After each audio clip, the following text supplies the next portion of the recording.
నాకైతే మాల్దీవ్స్, బ్యాంకాక్ ట్రిప్కి వెళ్ళాలని ఉంది. కానీ పరమాత్ముడు దయదలిస్తే నేను అది కూడా వీడియో చేస్తాను. ఫ్యూచర్లో వెళ్ళే ఛాన్స్ ఉంటుందని కోరుకుంటున్నాను. ఇప్పుడు ఈ గోదావరి గట్టు విషయానికి వస్తే, ఆ రోజు మన బర్త్డే. అంటే మనందంటే మనందరిదే కాదు, నాది. ఏం చేద్దామా అనుకుంటూ ఆలోచిస్తే, సరే గోదావరి గట్టుకి వెళ్ళి బోటింగ్కి వెళ్దాం సరదాగానే అని బయలుదేరాం. తీరా వెళ్ళాము, ట్రాఫిక్ జామ్. అది దాటుకుని వెళ్ళేటప్పటికి ఒక్కో బోటింగ్కి టికెట్స్ అయిపోతున్నాయి. ఒక్కొక్కరు వస్తున్నారు, ట్రిప్పు అవుతుంది.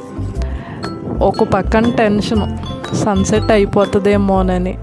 అలా కంగారుగానే బోట్ ఎక్కాం. కానీ ఇంకొక టెన్షన్, మా పిల్లలు కోఆపరేట్ చేస్తారా లేదా అని ఒక టెన్షన్. ఈ చిచ్చర పిడిగిలితే ఎలాగా అని. కానీ ఏదైతే అది అయ్యింది. ఇంకెక్కేసాం, వెళ్ళిపోయాం. మధ్యలోకి స్పీడ్గా తీసుకెళ్ళాడు. నిజంగా కనిపించింది సూర్యుడు. నిజంగా 2 కళ్ళు సరిపోలేదు, అంత సూపర్గా ఉంది. అప్పుడు అనిపించింది ఇంతకన్నా ఏముంటుంది అని. మనసుకి ప్రశాంతత. నిజంగా ప్రకృతి అనేది దేవుడిచ్చిన వరం. చూడడానికి అసలు 2 కళ్ళు సరిపోలేదు. అక్కడే అలా ఆ నిమిషం ఎంజాయ్మెంట్ మామూలుగా లేదు.